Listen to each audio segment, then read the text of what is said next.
자, 트럼프가 당선이 되면 바이든 대통령의 일가를 기소한다고 합니다. 자, 그리고 뉴욕의 최고 레스토랑이 선정이 됐는데요. 한국 식당이 7개, 중국 식당이나 일본 식당보다 더 많이 들어갔다고 합니다. 어디인지, 어떤 맛집인지 잠시 후에 전해드리겠고, 중국에서는요, 아파트를 하나 사면 하나 공짜, 소위 아파트 1+1 행사를 진행하고 있다는데 도대체 이게 어떻게 가능한 건지 자, 오늘 하나씩 풀어드리도록 하겠습니다. 자, 첫 소식 바로 갑니다. 대선 뒤집기 시도 혐의 등으로 형사 기소된 트럼프 전 대통령이 이제 그 11월 대선에서 만일 승리를 하면 바이든 대통령 차남의 비위 의혹과 관련해서 이 바이든 대통령 일가를 기소한다는 계획이다 라고 인터넷 매체인 악시오스가 보도를 했습니다.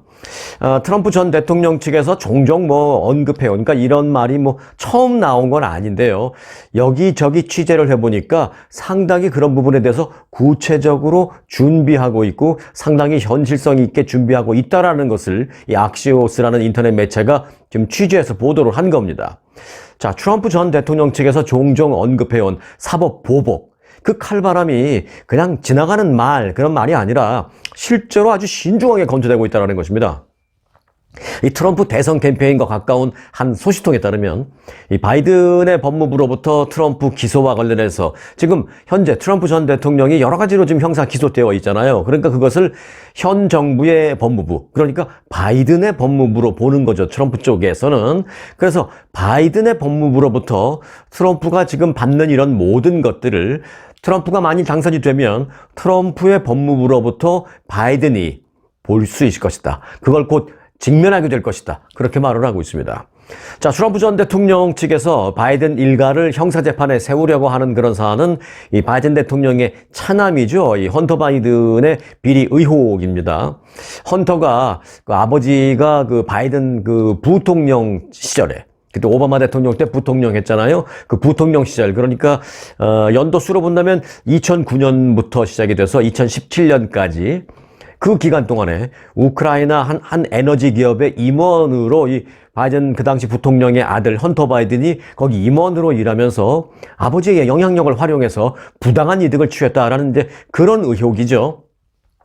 물론 이게 이제 정부 수사기관을 통해서 공식적으로 확인된 것은 아닙니다만은 공화당 쪽에서는 이를 계속 제기하고 있고 또 일부 공화당 지지자들은 이를 거의 기정사실로 생각을 하고 있고 이제 현재 그런 상황입니다. 자, 연방 하원의 공화당 의원들이 이 문제를 놓고 탄핵 조사를 지금 실시 중에 있습니다만은 이 바이든 대통령과의 연결고리를 아직 명확하게 밝힐 만한 그런 증거를 발견했다거나 그런 건 아직은 없습니다. 그럼에도 불구하고 이제 트럼프 전 대통령과 그 측근들은 트럼프 전 대통령이 기소되어 있잖아요, 지금. 이렇게 된 이상 바이든 대통령도 트럼프가 만약에 이기면 내년에 기소돼야 한다라는 그런 강경한 어떤 보복적인 그런 입장을 갖고 있다는 것입니다. 트럼프 전 대통령은 지난 1월 자신의 그 SNS에 이런 내용을 올린 적도 있죠. 뭐라고 올렸냐? 조 바이든은 정치적 반대자인 나를 상대로 법무부를 지금 무기화하고 있다. 그래서 거대한 판도라의 상자를 그가 열고야 말았다. 라고 이제 비난하고 있습니다. 너 잘못 걸렸어. 이런 얘기죠. 이런 가운데 그제 연방 하원 감독위원회 위원장인 공화당의 제임스 코머 의원도 이런 얘기에 힘을 실었습니다. 지난달에 그 이메일에서 이런 내용을 썼습니다. 트럼프 대통령이 백악관으로 복귀를 하게 되면 법무부 새 지도부가 바이든 일가를 기소하고 신속한 정의 실현에 필요한 모든 걸 갖추는 게 매우 중요할 것이다 라고 언급을 했습니다. 그러니까 트럼프 승리 그리고 승리 이후에 바이든 일가를 기소하기 위한 모든 준비를 지금부터 미리미리 하라. 우리 공화당 의원들은 하라. 이런 얘기죠. 그래서 사실상 이제 트럼프 당선 시에 바이든의 기소라는 목표가 그저 트럼프 전 대통령이 말로만 위협적으로 하는 그런 것이 아니다라는 것을 계속 입증하고 있는 상황입니다. 연방 하원 감독위원회의 그 대변인은 이에 한술 더 뜨고 있습니다. 물론 공화당이죠. 바이든의 탄핵을 논의하고 있긴 하지만 이제 선거가 얼마 남지 않았기 때문에 선거를 통한 당선 이후에 대한 지금 보고서를 작성하고 있는데 이 보고서에는 바이든 대통령과 그 일가에 대한 형사고발 내용도 포함되어 있다. 라고 말하고 있습니다. 선거 이후를 준비하는 여러 가지 보고서에 바이든 대통령 일가에 대한 형사 기소 내용도 포함되어 있다는 걸 공식적으로 말한 겁니다. 자, 이와 관련해서 연방 하원 감독위원회에 이제 아까 제가 말씀드린 건 이제 공화당 쪽 사람 얘기고, 이거는 그 감독위원회의 민주당 쪽 간사 제이미 레스킨 의원인데요. 이 제이미 레스킨 의원은 공화당이 바이든 대통령 탄핵을 추진했지만 혐의점을 찾지 못하자, 어떤 범죄의 혐의점을 찾지 못하자 공화당은 이제 트럼프 당선 즉시 바이든 일가 기소라는 보복 수사를 노리고 있다라면서 비판하고 있습니다. 지금 현재 아무것도 찾지 못하니까 두고 봐. 내가 지금은 뭘 못 찾았는데 이게 내 정권 하에, 공화당 정권 하에 법무부가 아니니까 지금 못 찾고 이러는 것이지, 정권 바뀌면 당장 찾아내서 당장 기소할 거예요. 뭐 이런 얘기죠. 자, 한국은 이제 내일 총선이 있습니다. 그래서 내일 있을 한국의 총선도요, 뭐 보면 비슷해요. 윤석열 한동훈 대 이재명 조국의 얽히고 설킨 그 보복 정치. 이 보복 정치가 총선 이후에 현실화되고 있지 않는가, 뭐 그런 생각이 들고 있는 가운데, 이 미국 역시 대선 이후에 어떤 그 대변혁이 있게 되지는 않을까 상당히 그 주목되는 그런 상황입니다. 자, 이런 가운데요, 오는 11월 미국 대통령 선거에서 맞붙게 되는 바이든 대통령과 트럼프 전 대통령, 이 두 사람의 경쟁을 놓고 미국에서는 유권자들을 조사해 보니까 이 세대별, 그러니까 나이별이라고 표현할까요? 뭐 제너레이션별로 지지 기반이 좀 바뀌었다, 역전됐다, 그런 분석이 나왔습니다. 지금까지 있었던 어떤 추세와는 좀 바뀐 모양새가 나왔다, 이런 분석입니다. 자, 스토리는 이렇습니다. 지금까지는요, 일반적으로 보수적인 좀 나이가 있는 뭐 노인 세대라고 표현할까요? 일단 65세를 기준으로 본다면 65세 이후의 세대들은 지금까지는 일반적으로 이제 보수적인 마인드고, 그렇기 때문에 뭐 지금도 뭐 보수적이 아니라는 건 아니고요. 그렇기 때문에 65세 이상은 대부분 공화당 후보를 선호하는 게 일반적이었고, 또 진보 성향이 강한 젊은 세대는 민주당 후보를 지지하는 그런 경향을 보여왔습니다. 수십 년 동안. 그런데 이 같은 추세가 지금 뒤집힌 것으로 나타나고 있다는 것입니다. 정치 전문 매체 폴리티코의 보도를 보니까요, 최근에 여론조사가 있었는데 그 여론조사에서 노년층이 민주당의 바이든 대통령을 많이 지지하는 것으로 나타났고, 오히려 또 그 청년층은 공화당의 트럼프 전 대통령 쪽으로 많이 기울어져 있어서 앞서 그 수십 년간에 있어 왔던 그 미국의 어떤 정치적인 지지율 그 추세에 좀 변화가, 지각 변동이 있는 것 같다라는 것입니다. 지난 3일에 발표된 그 미국의 공영 라디오 방송이 있습니다. 이건 이제 나라에서 운영하는 거예요. NPR이라는 그런 라디오 방송이 있고, 또 TV 방송은 역시 나라에서 운영하는 게 PBC라는 방송이 있는데, 이 두 방송국이 한 여론조사를 보니까, 자, 24세부터 39세 사이, 요걸 뭐라 그래요? 밀레니얼 세대라고 하죠. 밀레니얼 세대 플러스 18세에서 25세 사이, 이건 더 젊은 사이인데 요건 이제 Z세대라고 하죠. 이제 G세대. 그러니까 M세대와 G세대 모두에서 트럼프 전 대통령의 지지율이 바이든 대통령의 지지율보다도 2%포인트 높게 나타나기도 했다라는 것입니다. 젊은 세대니까 민주당을 대부분 지지할 것으로 생각을 했고, 그래서 그렇게 보면 민주당 후보인 바이든 대통령 지지율이 당연히 더 높게 나올 것으로 생각을 했는데, 이게 반대가 나왔다는 것입니다. 그래서 이에 비해서 또 45세 이상 유권자들 사이의 그 지지율을 보니까 45세 이상 이런 분들은 이제 나이가 좀 있으니까 상대적으로 공화당을 지지할 것으로 생각해서 트럼프 지지를 할 것으로 생각했는데, 45세 이상 유권자들 사이에서는 또 반대로 바이든 대통령의 지지율이 전반적으로 더 높게 나왔다는 것입니다. 자, 여론조사 하나만 갖고 이렇게 우리가 바로 판단하기는 뭐 쉽지는 않습니다만은 상당히 그래도 이례적인 결과가 나왔다라는 걸 우리가 좀 주목해 봐야 됩니다. 자, 이에 더해서 지난달 그 팍스 뉴스의 설문조사도 있었는데요. 그때 30살 미만 유권자층의 그 지지율은 트럼프가 18%포인트 차로 바이든을 앞섰습니다. 30살 미만이면 젊은 청년층인데 공화당 트럼프를 더 많이 지지했던 것입니다. 민주당 바이든보다.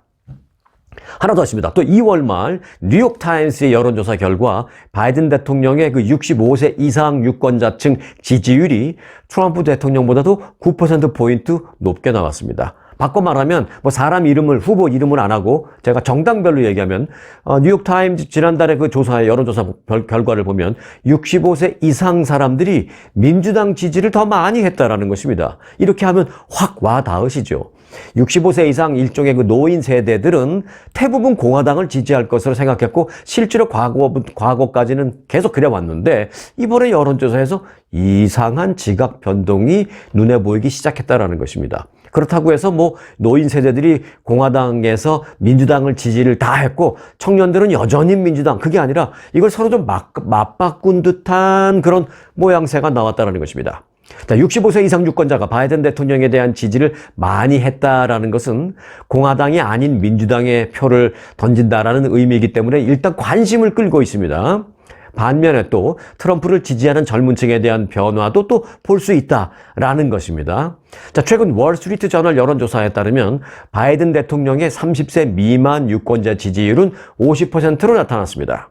트럼프 전 대통령보다도 10%포인트 앞섰지만 2020년 대선 때와 비교하면 그 격차가 줄어들었습니다. 최근의 여론조사에서 이 트럼프 전 대통령은 2020년 대선 때보다 흑인, 라틴계, 이런 유색인종 유권자들 사이에서 지지율이 높아졌고요. 트럼프 전 대통령은 유색인종에서 지지를 안 할 것 같은데 요새는 유색인종 사이에서 그 지지율이 높아졌고요. 과거에 비해서. 또 반대로 바이든 대통령은 4년 전 이 트럼프 쪽으로 기울었던 많은 그 백인 유권자층의 지지를 또 요즘 많이 얻고 있는 그런 조사 결과가 나오고 있다라는 것입니다. 실제로 한 예를 들으면 미국의 뭐 러스트 벨트라고 하죠. 쇠락한 공업지대, 뭐 미시간주나 뭐 예를 들어 뭐 디트로이트 뭐 이런 지역. 그 지역에 4년 전에는 트럼프 전 대통령이 백인 유권자층 거의 다 가져갔습니다. 그런데 요즘은 그 러스트 벨트의 많은 백인 그 유권자들도 바이든 대통령 지지하는 쪽으로 많이 돌아선 것도 사실입니다. 뭐 실제로 여러 가지 현재 가서 뭐 노조 지지한다고 바이든 대통령이 그런 것도 했고 또 여러 가지 정책도 내놓고 그래서 그들을 끌어들이는 데는 성공했다라는 평가를 받고 있습니다. 그런데 또 바이든 입장에서는 좀 아쉬운 게 뭐 유색인종이나 이런 데서는 또 많이 빼앗긴 것으로 나타나고 있다는 것이죠. 어느 한쪽도 바이든 트럼프 어느 한쪽도 완벽한 어떤 성과를 갖지는 못했다라는 것입니다.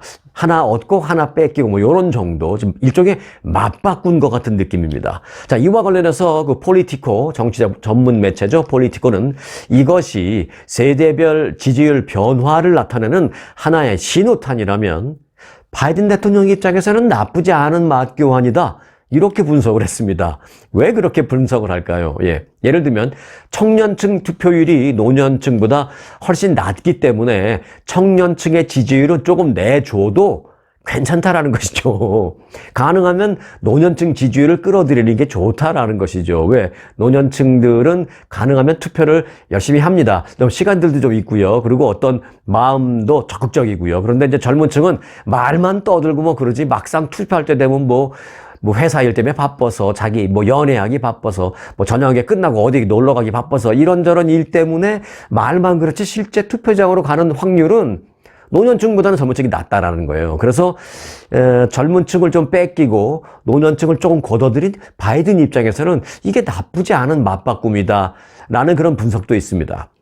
지난 2020년 대선에서 연령대별 투표율을 보면 65세에서 54세 73% 투표했습니다. 그리고 75세 이상은 70% 투표했습니다. 대단한 투표율이죠. 그러니까 이제 54세 이상의 투표율은 다 70%가 넘는다는 거예요.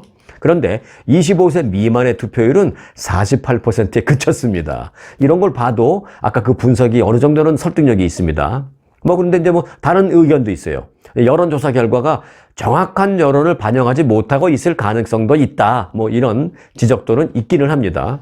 청년층의 경우에 전화 통화를 통해서 이게 여론조사를 하는데 그런 전통적인 조사 방식으로는 정확한 동향을 파악하기가 쉽지 않다라는 것입니다. 왜냐하면 여론조사 할 때 전화 걸잖아요. 근데 전화 거는데 요즘 청년들은 전화 오는 거 잘 안 받아요. 대부분이 텍스트로 다 하고 말지. 전화 거는 청년들 주위에 보셨습니까? 20대, 30대, 요즘은 40대만 돼도 야, 그거 어떻게 됐는지 좀 알아봐. 그러면, 알았어. 하고 이러고 있어요. 뭐 하나 봤더니 전화 거는 게 아니라 텍스트 하죠.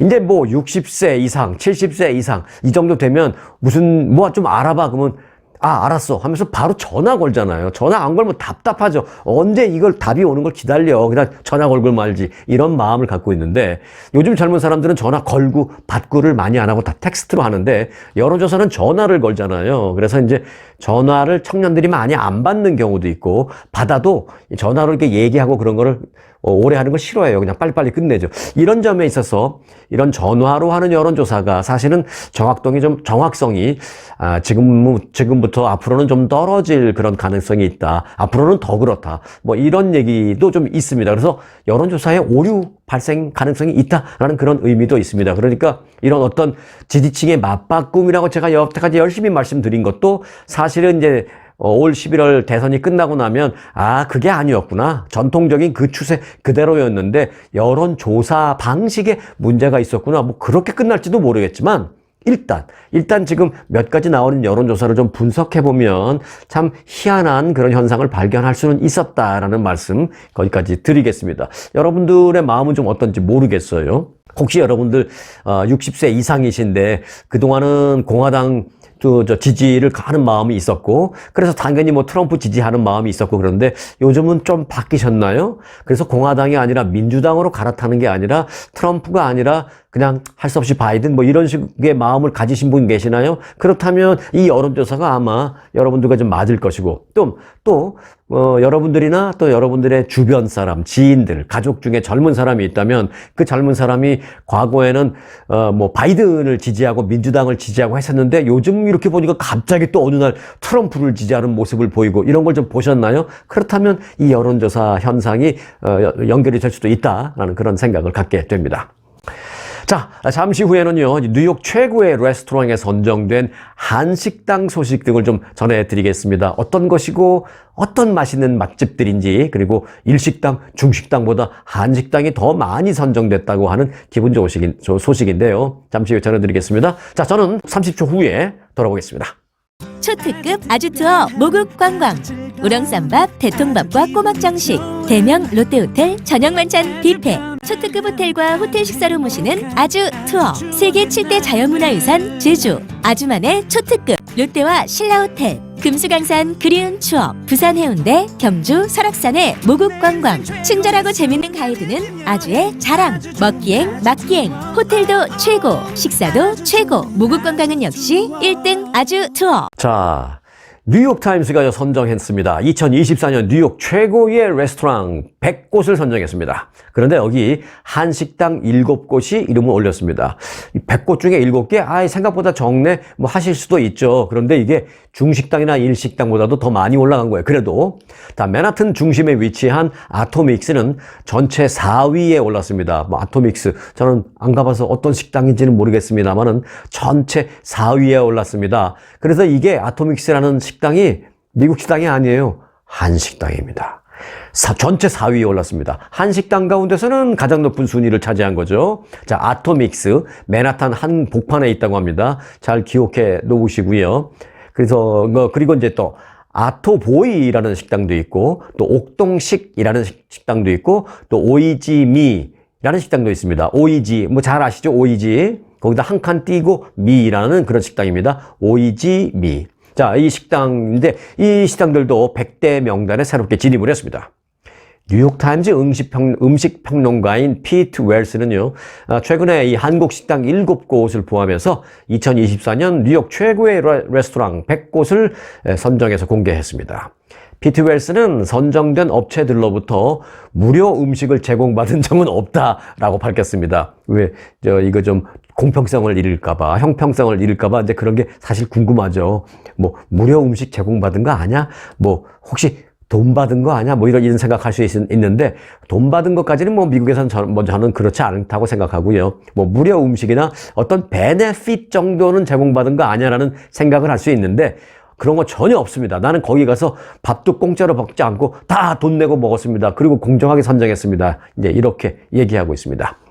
자, 전체 4위에는 앞서 말씀드렸던 그 아토믹스인데요. 모던한 한식 파인 다이닝이라고 합니다. 모던한 한식 파인 다이닝. 그러니까 뭐 그 캐주얼한 그런 식당은 아니고 조금은 격조 있는 그런 식당이죠. 제가 늘 생각하는 게 이런 거예요. 한식도 조금 비싼, 그렇다고 뭐 터무니없이 비싼 그런 게 아니라 비싼 값을 하기에 좀 격조 있는, 고급, 격조 있는 한식당. 그래서 좀 값도 비싸게 받고 뭐 그런 식당이 나왔으면 좋겠다고 하는데 아마 이 식당이 그런 것 같습니다. 아토믹스. 자, 전체 4등을 했고요. 이곳은 한국의 그 경희대학교 조리학과 출신 올해 40살의 박정현이라는 사람이 셰프로 있고요. 그의 아내 박정은 씨가 함께 지난 2018년부터 운영하는 레스토랑입니다. 그러니까 뭐 미국에서 태어난 2세 셰프 이런 게 아니라 한국에서 대학을 나온, 한국에서 경희대학교 조리학과를 나온 사람이 셰프로 운영하고 있는, 어찌 보면 전형적인 1세대 식당인데 미국 사람들이 좋아하게끔 미국식으로 고급식으로 만든 거죠. 자, 뉴욕타임스는 이 아토믹스 식당에 대해서 현지에서 채취한 쪽제비 쑥이라는 것도 있나 봐요. 혹시 아시는 분 계시면 댓글로 좀 부탁드리겠습니다. 저는 쑥은 아는데 쪽제비 쑥은 모르겠습니다. 자, 뉴욕 인근 현지에서 직접 채취한 쪽제비 쑥 등 새로운 식재료를 사용하고 있다라면서 전통을 기반으로 한 실험을 거듭하면서 더 넓은 맥락에서 한국적인 분위기를 포괄적으로 느낄 수 있도록 그 실내 장식도 그렇게 되어 있다. 한국적 분위기에 도자기도 갖다 놓고 한국적인 그 직물도 걸어 놓고 뭐 젓가락, 고급 젓가락 같은 것도 갖다 놓고, 그래서 이제 함께 식사를, 한국적인 분위기에 푹 빠져서 식사를 할 수 있다라고 소개했습니다. 아토믹스 식당은요, 지난 2018년부터 작년까지 연속해서 이 미슐랭 2스타를 받는 등 각종 평가단으로부터 호평을 받고 있는, 그런 이미 인정을 받고 있는 식당입니다. 2018년 뉴욕타임즈 평가 3스타를 받았고요. 작년에는 세계적인 권위를 갖고 있는 그 레스토랑 평가 기관, 이 월드 50 베스트 레스토랑의 8등에 하면서 이제 자리를 잡기 시작했습니다. 이어서 자, 다음 식당을 소개해 드릴게요. 100등에서 이제 아까 지금까지 말씀드린 아토믹스는 4등을 했고요. 그리고 한국 식당 중에서 이제 두 번째 순위인데 16등을 하는 식당이 있습니다. 이름은 제주 누들바라는 식당입니다. 그리고 이제 30등을 한 식당이 있는데 30등은 아토보이라는 식당입니다. 자, 뉴욕타임즈는 제주 누들바에서 판매하는 이 버섯 라면에 대해서 썼는데요. 이 버섯 라면은 파메산 치즈 거품과 라임을 아주 곁들인 이 음식인데 그 자체로 충분한 한 끼 식사가 되고 있는 멋진 요리다라고 평가를 했습니다. 라면인데 충분한 식사가 되고도 멋진 요리다라는 평가를 받은 거죠. 자, 작년 32위에서 올해는 16위로 계단이 많이 상승했습니다. 이 박정현 셰프가 운영하는 또 다른 식당인 앞서 아토믹스 그 식당, 거기 이제 박정현 셰프가 운영한다 그랬잖아요. 근데 또 다른 식당이 있어요. 그건 아토보이라는 식당인데 이분 욕심도 많네. 아토보이라는 식당, 여기도 올라갔는데 이 식당은 현대 한식에 대한 비전을 가장 잘 보여주는 곳이다. 훌륭한 한식 코스 요리를 경험할 수 있다라고 했습니다. 이 30등에 올라가 있고요. 맨하탄 30번가에 위치하고 있습니다. 자, 맨하탄에 위치하고 있는 식당이 또 있습니다. 이 집은 아주 유명하죠. 제가 이 영상을 통해서도 한번 소개해 드린 적이 있는데, 맨하탄에 위치한 돼지곰탕집, 소고기 곰탕도 아니고 돼지곰탕집, 이 돼지곰탕집 옥동식이라는 식당이 있습니다. 전에도 한번 소개시켜드렸는데 여기가 이제 40등에 올라갔습니다. 돼지곰탕집 옥동식. 그리고 이제 역시 맨하탄에 있는 윤 해운대갈비가 52등에 올라갔다는 소식입니다. 100등 안에 한식당이 7개가 들어갔지만 대부분 50위권에서 그 상위권에 속해 있다는 게 상당히 공통점입니다.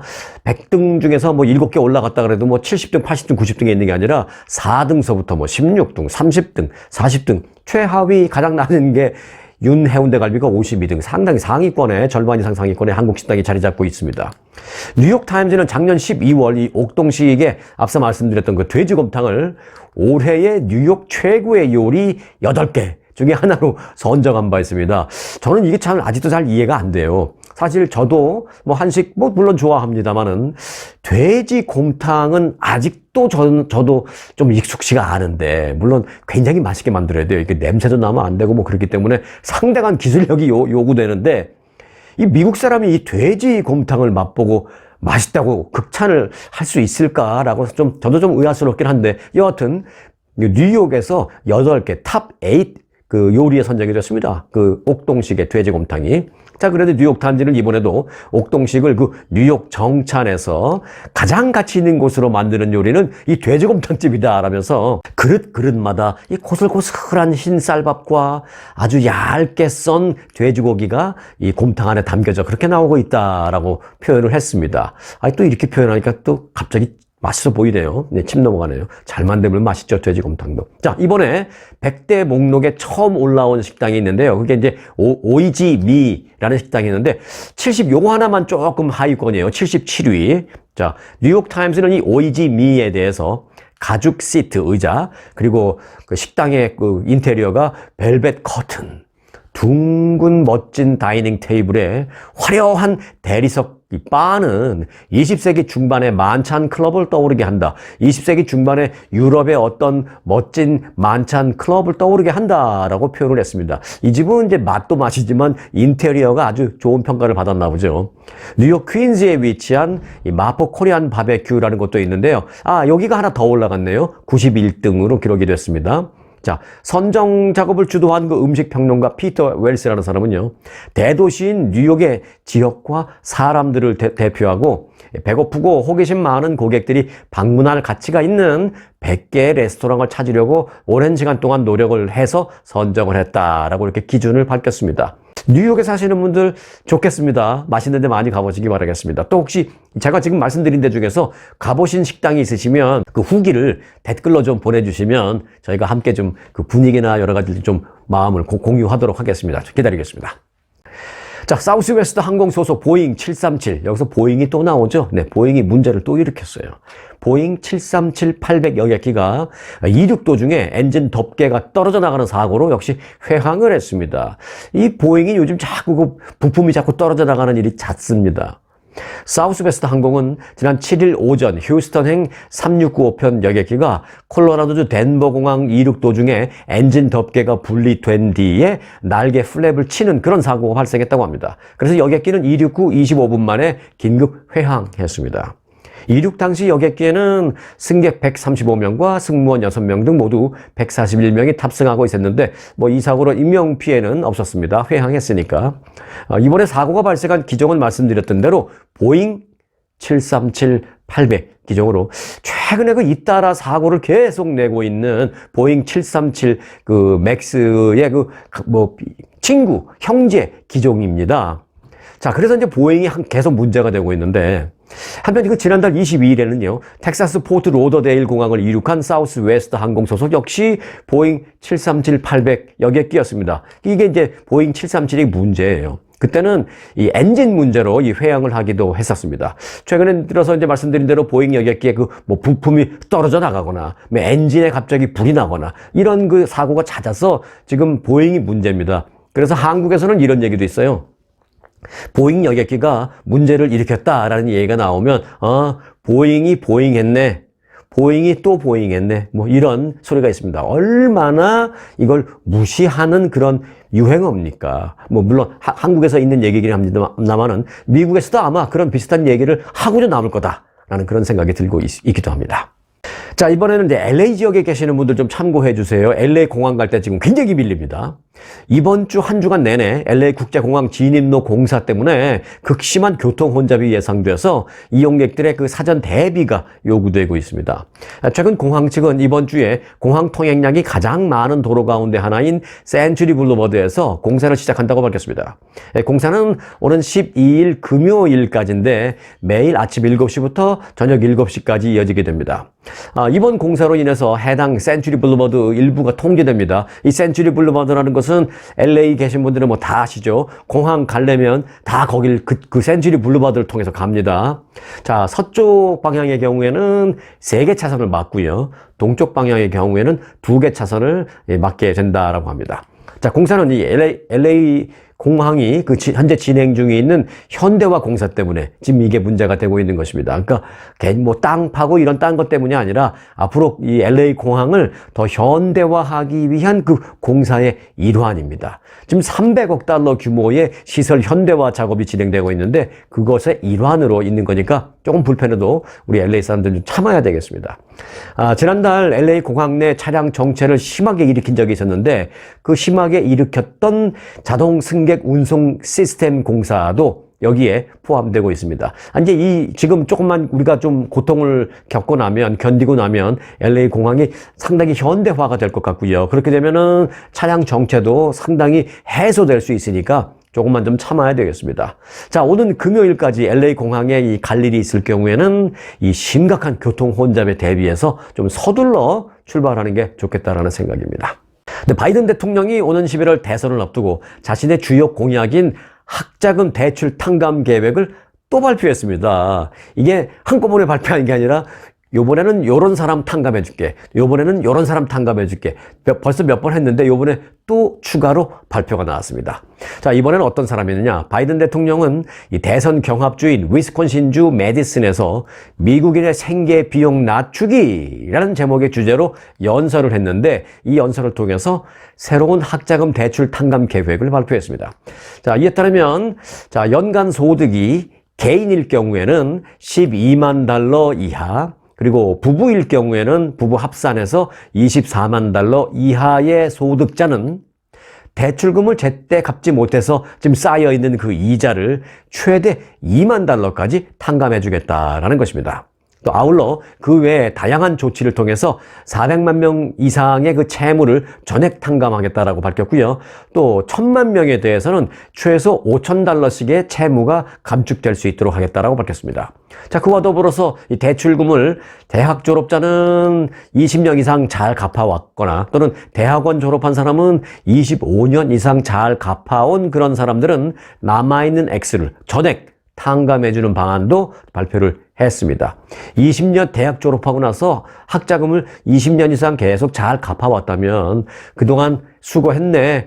학자금 갚느냐고 수고했는데 앞으로 어느 정도 남아 있겠지만 지금부터는 나라가 책임질게 하고 이제 나머지는 갚아준다는 것이죠. 그런데 이제 대학 졸업해서 5년, 15년 갚은 거는 앞으로 좀 더 갚아야 되고요.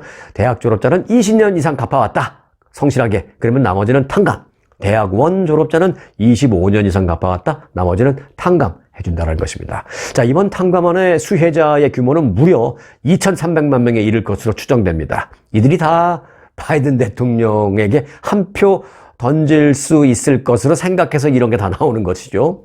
바이든 행정부가 그 이전에 발표한 그 탕감 계획안도 있는데 그 이전에 발표된 탕감 계획 그 수혜자까지 합치면 무려 총 한 3천만 명이 넘는 채무자의 채무 부담이 줄어들 수 있을 것으로 그렇게 이제 분석되고 있습니다.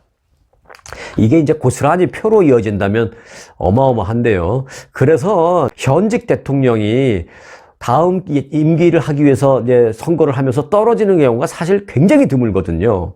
이렇게 현직을 이용해서 여러 가지 표 끌어들이는 일을 할 수가 있으니까 좋다 나쁘다 그런 걸 떠나서 현직이 누릴 수 있는 권한이 이제 그런 것들이 있습니다. 그런 거 보면 지난번에 트럼프 전 대통령이 그 현직을 연임하지 못한 건 좀 치명적이긴 하죠. 공화당 쪽에서 봤을 때는. 자, 바이든 대통령은 연설에서 이렇게 말했습니다. 오늘날 너무 많은 미국인, 특히 젊은 사람들이 대학 학위를 받는 대가로 지속 불가능한 부채에 시달리고 있다 라면서 학자금 대출 상환 부담이 결혼, 출산, 주택 구입, 그리고 창업 등에 대한 부담으로 작용하고 있기 때문에 이런 걸 해소해 준다는 것은 결국은 미국 경제에 도움이 되는 일이다. 그래서 이제 미국 정부 예산을 써서 이렇게 탕감을 해주는 건 나라 경제에도 도움이 되는 일이다라고 설명했습니다. 하지만 이제 젊은 사람들이 상당히 도움을 받겠죠. 앞서도 말씀드렸습니다만 요즘 바이든 대통령 그리고 민주당이 젊은 층에게 조금 외면당하는 그런 추세가 보인다라는 분석이 나왔다고 말씀드렸잖아요. 그러니까 이제 바이든 대통령이나 민주당이 젊은 층을 다시 끌어들이기 위한 고민을 왜 안 하겠습니까? 그런 거의 일환으로 이런 학자금 채무 탕감이 계속 나오는 겁니다. 이게 현직의 이점이고 현직이 합법적으로 누릴 수 있는 권리입니다. 권리. 자, 여러분 혹시 이런 책 읽어보셨나요? 부자 아빠, 가난한 아빠. 혹시 읽어보진 못하셨어도 이런 책 제목은 다들 들어보셨죠? 전 세계적인 베스트셀러였죠. 자, 부자 아빠, 가난한 아빠의 저자 로버트 기요사키, 일본계 미국인이죠. 로버트 기요사키가 미국의 그 부채 리스크를 지적하면서 요즘 같은 때는 달러에 너무 의존하기보다는 금이나 은이나 아니면 비트코인에 더 주목해야 한다라고 주장을 해서 주목을 끌고 있습니다. 실제로 이제 미국의 6월 금리 인하 기조의 신중론, 그러니까 6월에 인하할까 하다가 아니야, 이렇게 신중하게 해야지 섣부르게 인하하면 안 돼라고 좀 신중론이 지금 나오고 있잖아요. 그런 상황에서 금 가격은 사상 최고치를 경신하고 있고요. 비트코인도 며칠 전까지만 해도 67,000달러 이렇게 하더니 지금 벌써 71,000달러 막 넘어가고 있고 그렇습니다. 그래서 비트코인도 계속 추가적인 상승세까지 보이고 있어서 금이나 비트코인 등에 대한 관심이 집중되고 있는 게 사실이긴 합니다. 더군다나 부자 아빠, 가난한 아빠라는 세계적인 베스트셀러를 쓴 작가가 한 말이라 더 관심을 끌고 있는 것입니다. 자, 로버트 기요사키는 주식, 채권, 부동산 등 거품이 껴있는 모든 자산이 앞으로 무너질 것이다 라며, 근데 이 사람은 부동산이나 주식을 좀 앞으로 더 크게 떨어질 것이다 라고 생각하는 것이죠. 그리고 이제 미국 연방정부의 부채가 90일마다, 그러니까 매 석 달마다 약 1조 달러씩 부채가 증가하고 있다는 점을 본다면 미국이 사실상 파산 상태나 다름없다. 그러니까 달러에 너무 값어치를 두면 안 된다, 뭐 이런 얘기입니다. 말이 좀 심하긴 한데요. 다른 어떤 경제적인 요인을 추가적으로 고려하지 않고 단순히 숫자로만 본다면 뭐 미국의 부채 뭐 그렇게 많은 건 뭐 사실입니다. 그러니까 뭐 그렇게 표현할 수도 있겠죠.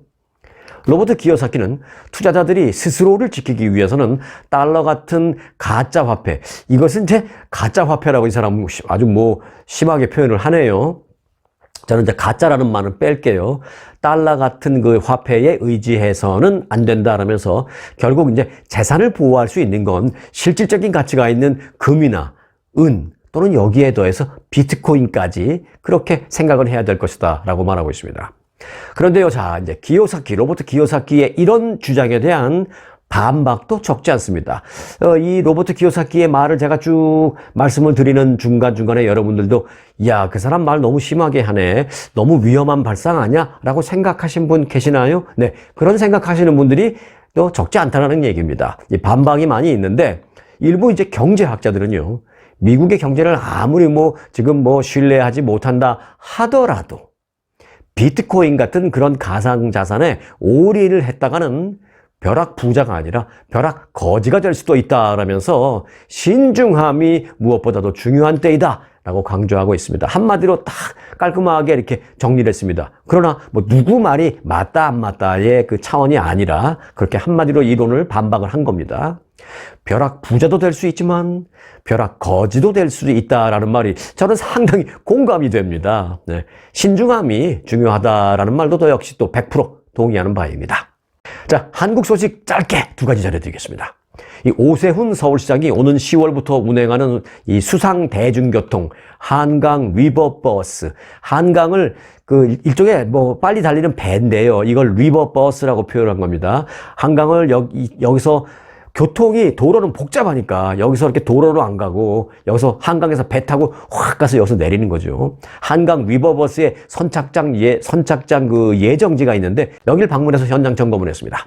오세훈 시장은 한강 리버버스가 서울 시민의 대중교통 수단으로 자리 잡기 위해서는 선착장과의 접근성을 최우선으로 해야 한다라면서 이 선착장 예정지 주변의 지하철, 버스, 노선 등의 육상 대중교통과의 연계 상황을 잘 살피고 관계자들과 이제 의견을 심도 있게 나눴다라고 합니다. 이게 이제 얼마 안 남았으니까 오픈할게. 서울시는 시민과 서울을 방문하는 관광객이 한강 리버버스를 편리하게 이용하도록 하기 위해서 선착장과 가까운 곳에 버스 노선을 신설 또는 조정을 하고 또 모든 선착장 주변에 자전거도 갖다 놓고 하겠다라는 것입니다. 자전거를 타고 그 버스 타러 갈 수 있게. 자, 이번에 방문한 3개 선착장 가운데 옥수와 뚝섬 그 선착장은 지하철역에서 도보로 한 4, 5분 정도에 갈 수 있다라고 합니다. 그러니까 한강에서 리버버스라는 그런 쾌속선을 타고 내려서 지하철이나 버스역에 그냥 걸어서 한 4, 5분이면 간다는 것이죠. 굉장히 편리하겠죠. 한강을 통해서 이제 배를 타고 이동하는 수상버스인 한강 리버버스는 배에서 내려서 지하철이나 버스 정류장과 걸어서 4, 5분 안에 반드시 닿을 수 있도록 그렇게 선착장이 추진되고 있습니다.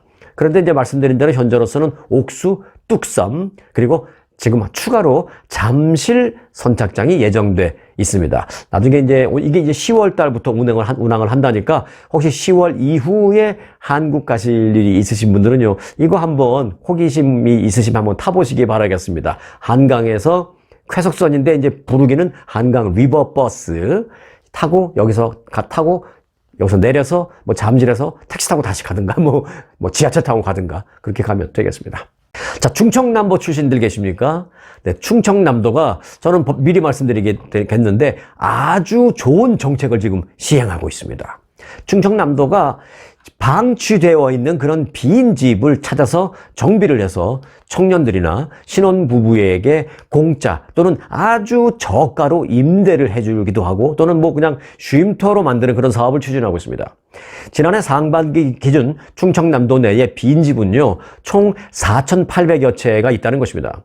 충청남도는 우선 올해 72억 원을 들여서 빈집 우선적으로 40채를 선정을 해서 리모델링을 하기로 했다고 합니다. 그래서 우선 이 빈집 리모델링 지원 사업은 빈집을 먼저 선정한 후에 리모델링하고 그리고 나서 이제 뭐 저소득층을 거기서 들이든지 아니면 시골로 내려가는 뭐 귀농인, 뭐 귀촌인 이런 사람을 저가에 살 수 있게 한다거나 아니면 청년이나 신혼부부 이런 사람을 무료로 살 수 있게 만들기도 하고요. 또는 고령자나 장애인 이런 사람들을 또 아주 싸게 살 수 있게 그렇게 만들겠다라는 것입니다. 아주 값싼 가격으로 4년 이상 이제 4년이면 장기 정도 되죠. 싸게 4년 이상 장기 임대해주는 그런 방식입니다. 그러니까 일단 들어간 사람도 4년 동안은 개런티가 되니까 편안하게 어떤 계획을 할 수가 있잖아요. 그렇게 편안하게 살 수 있게 빈집을 개조하겠다는 것입니다. 빈집 한 채당 예를 들어 보일러도 다 교체해주고요. 지붕도 교체해주고 부엌도 만들어주고 화장실도 리모델링해주고 그리고 내외부 페인트 다 새로 칠해서 빈집 하나당 한 7천만 원 정도 들여서 리모델링을 지원한다고 합니다. 7천만 원이면 요즘 한 6만 불 좀 넘죠. 6만 한 3천 불? 6만 한 3천 불쯤 될 것 같습니다. 자, 충청남도는 지난해부터 빈집이나 상가, 창고, 공장 등 이 도심 외곽에 방치된 빈집을 매입해서 주차장이나 소공원, 문화공간, 쉼터 등으로 조성하는 소위 빈집 재개발을 추진하고 있다라고 합니다. 충청남도 저는 다른 것도 모르겠습니다만 이 정책 하나만은 참 잘하고 있다. 빈집 놔두면 정말 나중에 폐가처럼 되고 정말 귀신 나올 것 같아 뭐 이런 얘기 할 정도로 지저분하게 폐가처럼 돼버리잖아요. 그러면 그 주변을 지나가는 것도 싫어요. 그 주변 지역 자체가 뭐 폐지역처럼 돼버립니다. 그러니까 이거 빈집 하나를 깨끗하게 개조를 해서 리모델링해서 청년이나 신혼부부 같은 사람들 싸게 들어갈 수 있게 유도하면 주변이 깨끗해지니까 지역 발전에 이것만큼 좋은 건 없을 것 같다라는 생각이 듭니다. 충청남도 아주 좀 좋은 정책을 추진하고 있다라고 제가 말씀을 드리고 싶네요. 자, 이어서 보너스 뉴스 전해드리겠습니다. 자, 오늘 보너스 뉴스는 아주 재밌습니다. 제목은 하나 사면 하나 공짜 아파트입니다. 이게 무슨 과자 하나 사면 과자 하나 주고 이게 아니라 또 음료수 하나 주면 하나 공짜가 아니라 아파트를 하나 사면 하나 주는 겁니다. 1+1 아파트. 부동산 시장 침체로 미분양 아파트가 급증한 나라가 있습니다. 바로 어디냐? 중국입니다. 네, 중국에서 아파트 한 채를 분양받으면 뭐 사기로 한 거죠. 다른 아파트 한 채를 공짜로 일종의 사은품으로 주는 1+1 분양까지 등장을 했습니다.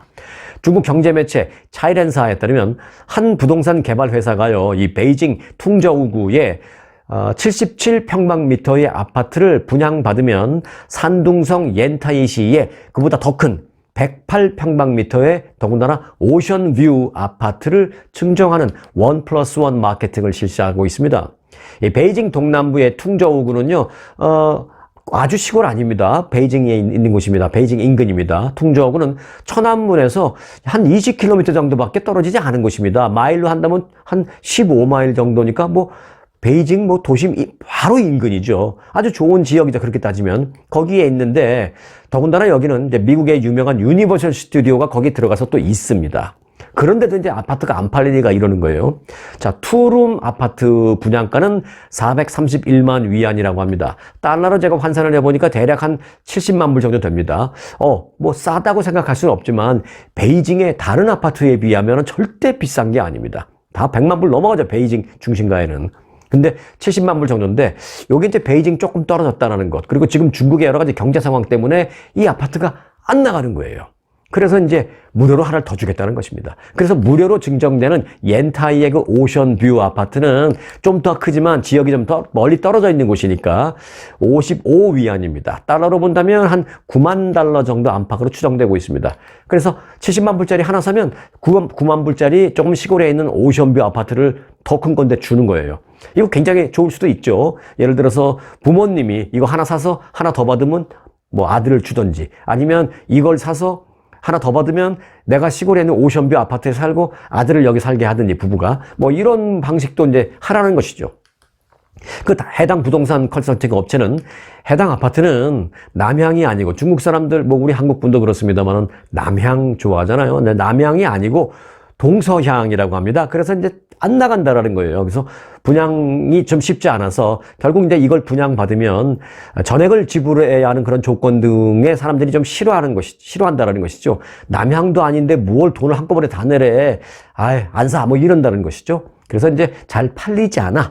이번 이런 1+1 행사를 하게 됐다라고 밝혔습니다. 중국 정부는 부동산 폭등기에 새로 지은 많은 아파트들의 그 악성 미분양 문제로 골머리를 지금 앓고 있습니다. 자, 지난해 9월 아파트 담보 대출 규제를 완화시켜주고 또 분양 대금 납부 비율을 낮춰주는 등 여러 가지 부동산 대책은 내놓았지만 투자 심리가 좀처럼 되살아나지 않고 있는 게 지금 중국의 현실이라고 합니다. 중국 국가통계국의 공식 발표 자료를 보니까요, 지난해 한 700만 채 이상이 미분양 아파트로 좀 남아있는 것으로 추정된다고 합니다. 이건 그런데 공식적인 통계입니다. 그런데 통계에 잡히지 않아 있는 그런 비공식, 그런 미분양까지 감안을 한다면 훨씬 더 심각하다라는 것이 이제 현지의 전언입니다. 영국의 시장조사 업체 그 캐피털 이코노믹스가 분석한 게 있는데요. 팬데믹 때인 2021년 중국에서 3천만 채 이상이 공식적인 미분양 아파트로 나왔고, 빈지까지 다 합치면 무려 1억 채 이상의 미분양 아파트 또는 빈 아파트, 빈집 등 이런 게 중국에는 1억 채 이상이 있을 것이다 라고 영국에서도 보도했습니다. 어마어마하죠. 참, 팔리지 않고 있는 아파트를 처리하기 위해서 세계적으로도 유례가 없는 아파트 하나 사면 하나 공짜 행사. 정말 중국답네 라는 생각이 들기도 합니다. 자, 오늘 영상은 여기까지입니다. 언제나 스토리가 있는 뉴스, 송앤코의 스토리 뉴스 마칩니다.